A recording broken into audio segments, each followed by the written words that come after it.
Hello दोस्तों, तो कैसे हैं आप लोग। बहुत ही अच्छे होंगे। केडी एजुकेशन के इस यूट्यूब चैनल पर आप लोगों का बहुत बहुत स्वागत है दोस्तों। मैं मैकेनिकल वालों बच्चों के लिए SSC JE previous year paper का सीरीज़ चला रहा हूं, जिसका आज 14 क्लास होने वाला है दोस्तों। तो ये सीरीज़ आप लोगों के लिए बहुत ही इम्पोर्टेंट रहने वाली है दोस्तों। ये सीरीज़ को ज़रूर से ज़रूर देखें, और जिन्होंने भी जेएसएससी जेई का फॉर्म भरा है, सिविल, मैकेनिकल, इलेक्ट्रिकल, उन तीनों के लिए बहुत ही इम्पोर्टेंट ये सेशन रहने वाला है दोस्तों। और अभी जो फॉर्म आई हुई है एनएचपीसी, आईओसीएल, इन सभी एग्ज़ामों के लिए, और आने वाला एसएससी जेई, रेलवे जेई, सभी के लिए ये इम्पोर्टेंट, बहुत ही इम्पोर्टेंट रहने वाला है ये सेशन। क्योंकि एसएससी जेई का ही प्रीवियस ईयर पेपर लगभग सभी एग्ज़ामों में देखने को मिल जाता है। तो आइए दोस्तों, आज का क्वेश्चन नंबर 61 शुरू करते हैं थर्मोडायनेमिक्स का। Which formula is the correct definitions of slope of adiabatic curve. तो आप लोगों को बताना है दोस्तों कि इसमें जो एडियाबैटिक का स्लोप है वो कौन सा शो करता है। ऑप्शन ए है D P by D V equal to minus gamma P by V. Option B है D P by D V equal to P by V. और ऑप्शन सी है D P by D V equal to minus P by V. और option D है D P by D V equal to gamma P by V. तो इसका सही answer क्या होने वाला है दोस्तों, आप लोग बताइए ऑप्शन। तो इसका जो सही आंसर है दोस्तों वो है option number A, D P by D V equal to minus gamma by P by V होता है दोस्तों एडियाबैटिक स्लोप के लिए। तो नेक्स्ट क्वेश्चन चलते हैं दोस्तों।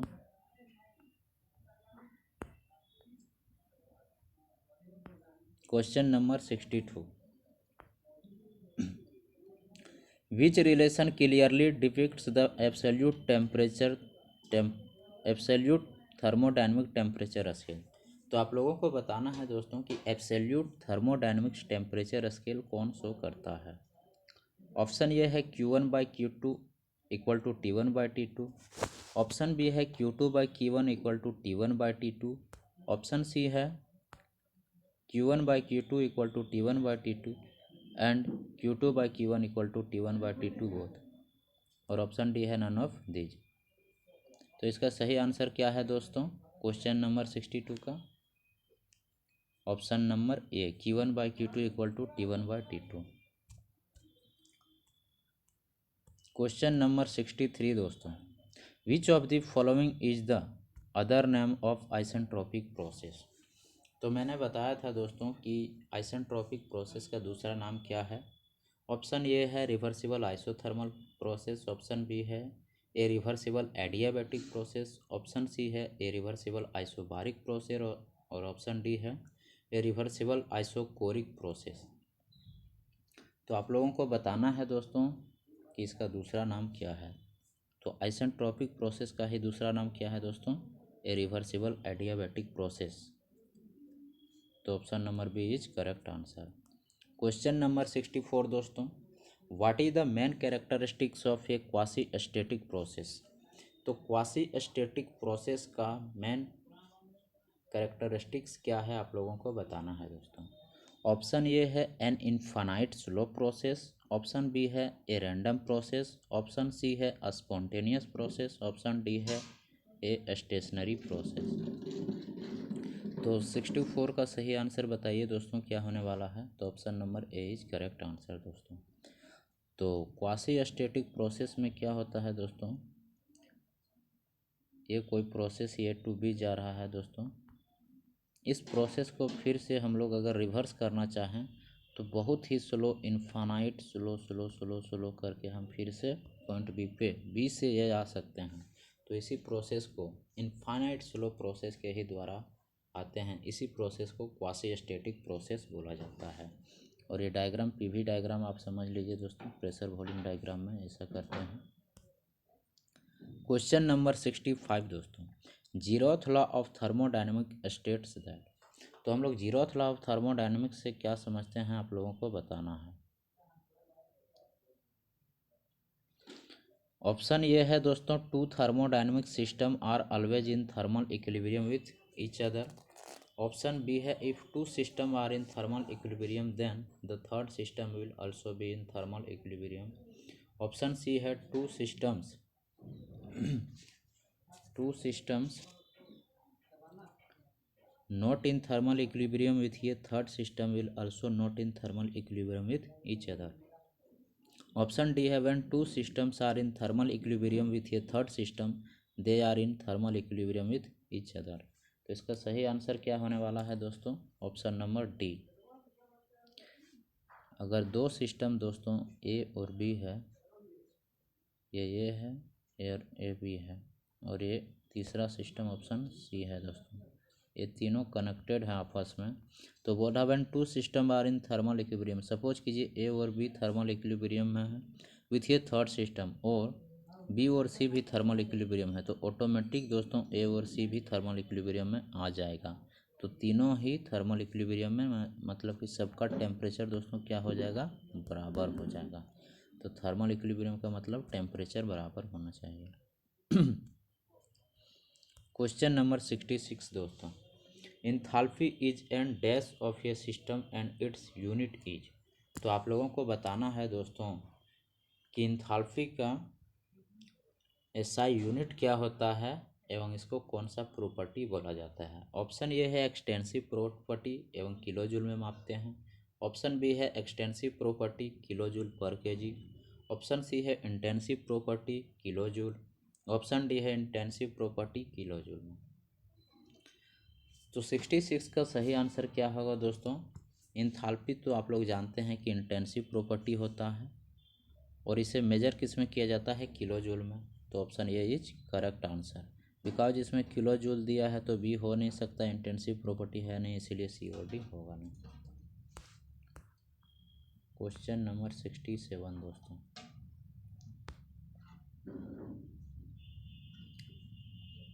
आप लोगों को बताना है दोस्तों 1.67 यानी 67 क्वेश्चन, द वर्क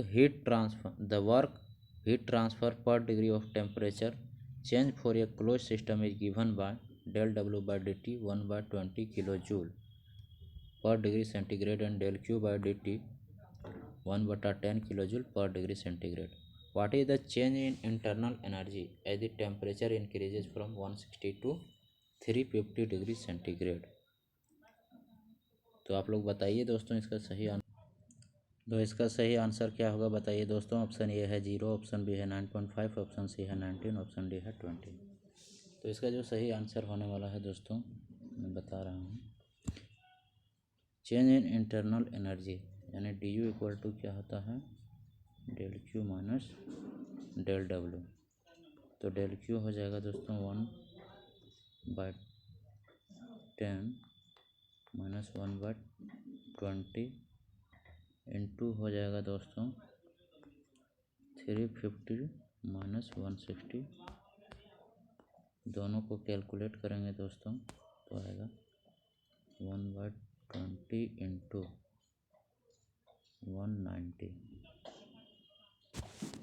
एक जीरो से एक जीरो गया, 2 से भाग दिए तो 9.5 यानी 9.5 हो जाएगा इसका सही answer. Option number B is correct answer. Question number 68 दोस्तों, which one of the following property given below is an intensive property on the system. तो आप लोगों को बताया था मैंने दोस्तों कि इंटेंसिव मतलब इंडिपेंडेंट ऑफ मास, यानी मास पे डिपेंड नहीं करेगा। तो ऑप्शन ए है वॉल्यूम, ऑप्शन बी है टेम्परेचर, ऑप्शन सी है काइनेटिक एनर्जी, ऑप्शन डी है पोटेंशियल एनर्जी। तो इसका सही आंसर क्या होगा दोस्तों? ऑप्शन नंबर बी, टेम्परेचर क्या है? एक इंटेंसिव प्रॉपर्टी है। नेक्स्ट क्वेश्चन 69 क्वेश्चन दोस्तों, gases have 2 specific heat, 3 specific heat, 1 specific heat and D है नन ऑफ दीज। तो मैंने कल बताया था दोस्तों कि गैस का कितना स्पेसिफिक हीट होता है? 2। अगर सॉलिड का बोलेगा तो एक भी नहीं होता है, और लिक्विड का बोले तो केवल एक होता है। क्वेश्चन नंबर 70 दोस्तों, बोला which is the correct expression for heat transfer from the given PV diagram if the area under IABF is equal to area under IF। तो ए पी वी डायग्राम दिया गया है दोस्तों, बोल रहा है area under I A P F. देखिए I ये दिख रहा है ऑप्शन ये, और B I A B F equal to area under I F, equal to area under I F. तो आप लोगों को बताना है दोस्तों कि हीट ट्रांसफ़र इसमें PV diagram if the area इतना है इतना, तो हीट ट्रांसफ़र कौन शो करेगा, Q I F is greater than Q A B होगा दोस्तों। ऑप्शन बी है Q I F is less than Q A B होगा। ऑप्शन सी है क्यू आई एफ बराबर क्यू ए बी, और option D है none of these. तो इसका सही आंसर क्या होगा दोस्तों, आप लोग बताइए दोस्तों क्या होने वाला है।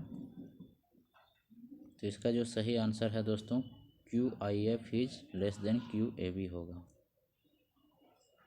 Q I F is less than Q A B.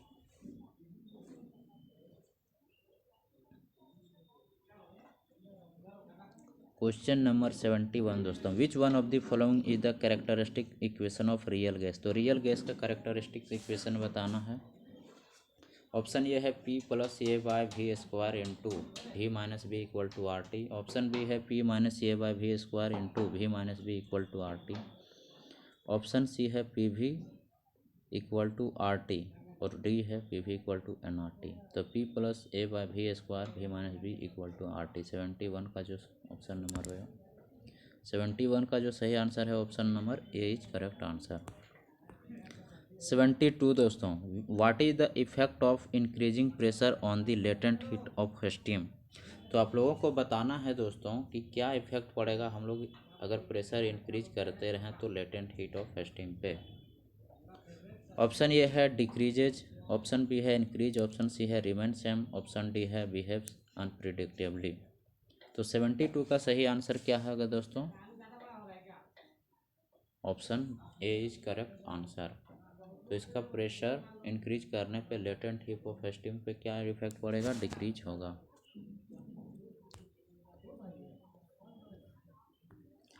A specific volume of a gas is the volume of. तो specific volume of a gas is the volume of, आप लोगों को बताना है क्या होता है। A gas at NTP, option B है unit mass of that gas, option C है total amount of gas at some standard temperature and pressure, और ऑप्शन डी है गैस एट 273 डिग्री सेंटीग्रेड। तो 73 का सही आंसर बताइए दोस्तों क्या होने वाला है। तो इसका सही आंसर होगा दोस्तों ऑप्शन नंबर बी। अगर किसी भी चीज़ को अगर हम लोग मास से डिवाइड कर देते हैं तो वो स्पेसिफिक हो जाता है। तो अगर वॉल्यूम को मास से हम लोग डिवाइड दे दिए तो क्या हो जाएगा दोस्तों, unit mass of the gas से भाग देने पे स्पेसिफिक वॉल्यूम बन जाता है। इसलिए option number B is correct answer. अब है चार्ल्स लॉ स्टेट दैट। तो चार्ल्स लॉ में कांस्टेंट क्या रहता है दोस्तों, चार्ल्स लॉ में प्रेशर कांस्टेंट रहता है। तो एक फार्मूला मैंने बताया था दोस्तों इसका, P1 V1 upon T1 equal to P2 V2 upon T2। तो चार्ल्स लॉ में क्या, प्रेशर कांस्टेंट, इसीलिए P1 और P2 कट जाएगा तो लास्टली कौन बचेगा, V1 by T1 equal to V2 by T2। इसका सही आंसर क्या होगा, option number D is correct answer.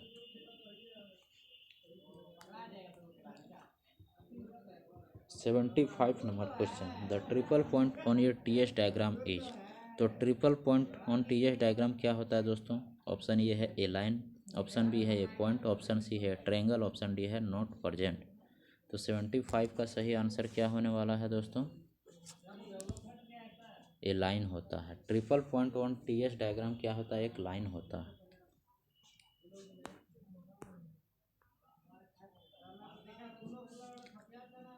Question number 76, which of the following air intensive property. तो इसमें से बताना है इंटेंसिव प्रॉपर्टी कौन है। ऑप्शन ये है काइनेटिक एनर्जी, ऑप्शन बी है प्रेशर, और ऑप्शन 3 सी है एंट्रोपी। तो ये में दे रहा है ओनली 1 एंड 3, ऑप्शन बी है ओनली 2 एंड 3, ऑप्शन सी है ओनली 1 3 एंड 4, और ऑप्शन डी है ओनली 2 एंड 4। तो 76 का सही आंसर बताइए दोस्तों क्या होने वाला है।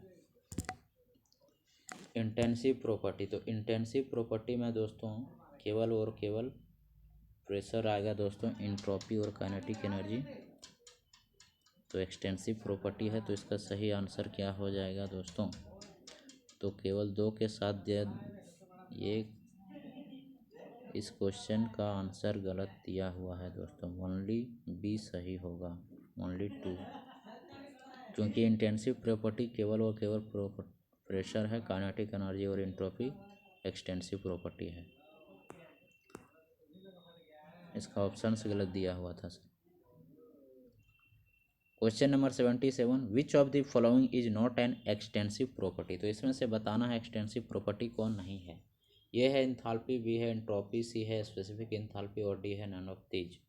तो मैंने आप लोगों को बताया था दोस्तों, जहाँ कहीं भी आपको स्पेसिफिक वर्ड दिखे वो क्या हो जाएगा? इंटेंसिव, इसीलिए option C is correct answer. Question number 78, which of the statement is true? तो कौन सा स्टेटमेंट सही है बताना है। टू, ऑप्शन ये है two reversible adiabatic path intersect at a point. Option B है two reversible adiabatic can never intersect each other. Option C है two property line can never intersect each other. और option D है both two reversible adiabatic can never intersect each other and two property line. तो 78 का सही answer क्या है दोस्तों? Option number B होगा इसका, two reversible adiabatic can never intersect each other. तो दो कभी भी रिवर्सिबल एडियाबैटिक प्रोसेस एक दूसरे को इंटरसेक्ट नहीं कर सकती।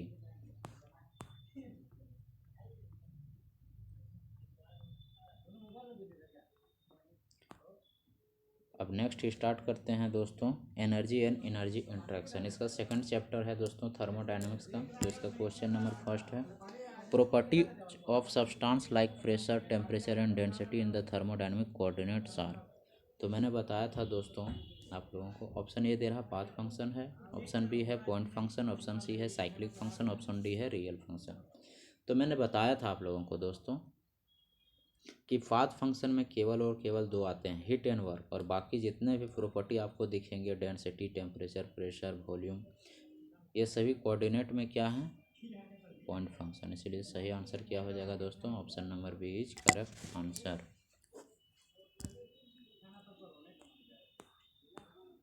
क्वेश्चन नंबर 2 दोस्तों, work done in an adiabatic process between a given pair of end state depends upon.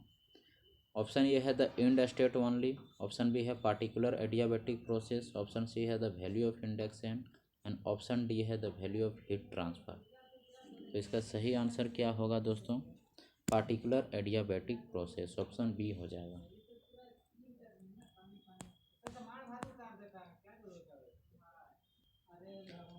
Question number 3 दोस्तों, which is true for reversible polytropic process. तो आपको बताना है रिवर्सिबल पॉलीट्रॉपिक प्रोसेस के लिए कौन सा सही है। ऑप्शन ए है temperature remains constant, option B है entropy remains constant, option C है एंथैल्पी रिमेंस कांस्टेंट और ऑप्शन डी है some heat transfer takes place. तो पॉलीट्रॉपिक प्रोसेस में क्या होता है दोस्तों? Some heat transfer takes place, option D is correct answer. तो इसका सही आंसर क्या है दोस्तों? Option number D is correct answer.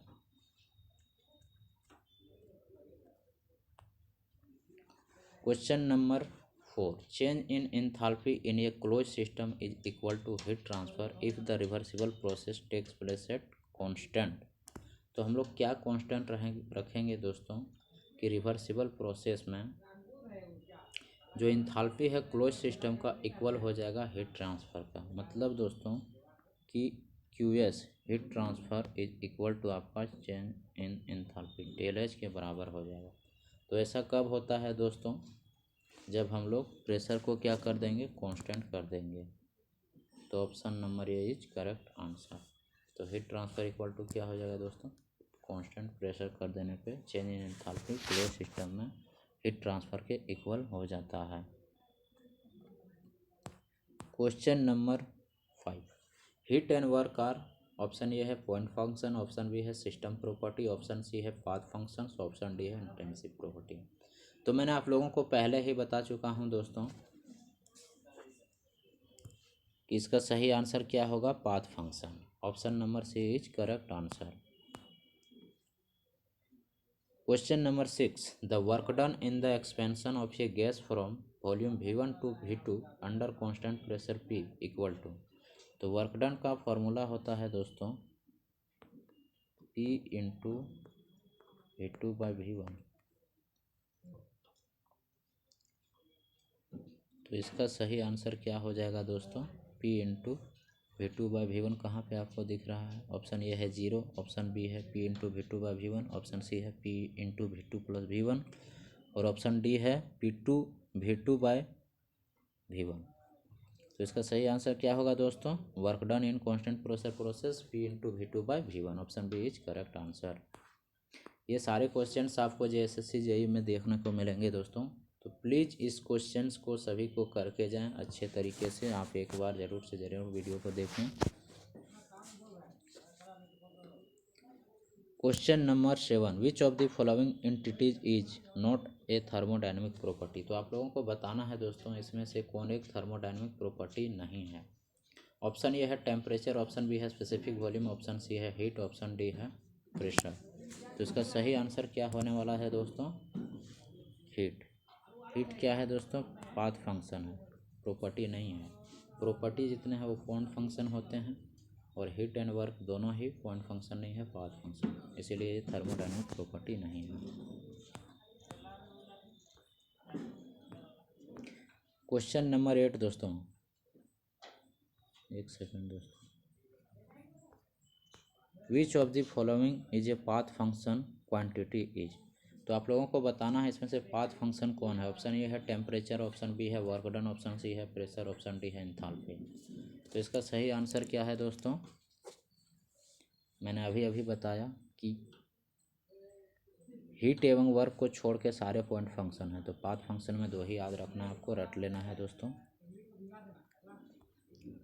Question number 9, during throttling which thermodynamic property does not change. तो आप लोगों को बताना है दोस्तों कि थ्रॉटलिंग के प्रोसेस में कौन सा प्रॉपर्टी चेंज नहीं करता है। तो मैंने बताया था दोस्तों कि माइन्यूट वाला जहाँ बात आ जाए तो वहाँ आप लोग समझिएगा थ्रॉटलिंग हो रहा है। और थ्रॉटलिंग में क्या कांस्टेंट रहता है, ऑप्शन ए है प्रेशर, बी है एंट्रोपी, सी है एंथैल्पी, ऑप्शन डी है इंटरनल एनर्जी। तो जहाँ कभी भी आपको थ्रॉटलिंग प्रोसेस दिख जाए आपको एंथैल्पी कांस्टेंट रहेगा ही रहेगा। तो option C is correct answer. In a throttling process the following thermodynamics property remains constant. Same question है दोस्तों, enthalpy remains constant, option A is सही हो जाएगा। 12 में भी पूछा, फिर से 13 में पूछ दिया। For a close system the difference between heat added to the system and work done by the system is equal to change in क्या होता है दोस्तों, ऑप्शन ए है एंट्रोपी, ऑप्शन बी है टेम्परेचर, ऑप्शन सी है internal energy, option D है enthalpy. तो इसका सही आंसर क्या होगा दोस्तों, internal energy. Del Q equal to होता है दोस्तों del W plus D U. D you हो गया आपका change in internal energy, del W change in work और डेल क्यू हो गया आपका हीट सप्लाइड। तो आप लोगों को बोला गया है दोस्तों कि for a close system the difference between heat added to the system and work done system is equal to. तो आप यहाँ से क्या करेंगे, del Q minus del W equal to D U कर देंगे। तो यही चीज़ पूछा है, तो change in internal energy D U आएगा। Option C is correct answer. तो आज का लास्ट क्वेश्चन है दोस्तों, Gibbs free energy is considered at which one. तो आप लोगों को बताना है गिब्स फेज रूल में फ्री एनर्जी कंसिडर किसको करते हैं। One of the following condition किस में कंसिडर होता है। ऑप्शन ए है आइसोथर्मल और आइसोकोरिक, ऑप्शन बी है आइसोबारिक और आइसोकोरिक, ऑप्शन सी है आइसोथर्मल और आइसोबारिक और ऑप्शन डी है नन ऑफ दिज। तो बताइए दोस्तों आज का लास्ट क्वेश्चन क्या होने वाला है आंसर इसका। तो इसका जो सही आंसर है दोस्तों आइसोथर्मल और आइसोबारिक। आइसोथर्मल को ही क्या बोलते हैं, कांस्टेंट टेम्परेचर, इसमें टेम्परेचर कांस्टेंट रहता है दोस्तों। आइसोबारिक में प्रेशर कांस्टेंट रहता है दोस्तों और आइसोकोरिक में वॉल्यूम कांस्टेंट रहता है दोस्तों और बाकी सब सेम है। तो ये तीन आपको याद रखना है, टेम्परेचर कांस्टेंट तो आइसोथर्मल, प्रेशर कांस्टेंट तो आइसोबारिक और वॉल्यूम कांस्टेंट तो आइसोकोरिक। ये बहुत बार एग्जामों में पूछे जाते हैं दोस्तों। तो आज का वीडियो यहीं तक दोस्तों। कैसा लगा सेशन आप लोगों को दोस्तों? आप अपने कमेंट बॉक्स में लिख के बता सकते हैं कि ये सेशन आप लोगों को अच्छा लग रहा है कि नहीं। और इस सेशन से बहुत ही सारे क्वेश्चन आने वाले हैं दोस्तों, मैं बार बार आप लोगों को बता रहा हूँ, क्योंकि एसएससी जेई का जो लेवल है वो लगभग सारे एग्ज़ामों से थोड़ा सा बढ़ के है, इसीलिए ये सारे क्वेश्चंस रिपीट होंगे आप लोगों को लिए दोस्तों। एसएससी जेई में सिविल, मैकेनिकल एवं इलेक्ट्रिकल, ये तीनों ब्रांचों के लिए बहुत ही इम्पोर्टेंट क्वेश्चन रहने वाले हैं दोस्तों। तो आप लोग ज़रूर से ज़रूर इस सेशन को देखें दोस्तों। तो आज का वीडियो यहीं तक दोस्तों। मेरे चैनल को लाइक, सब्सक्राइब एंड शेयर ज़रूर से ज़रूर करें। जय हिंद दोस्तों।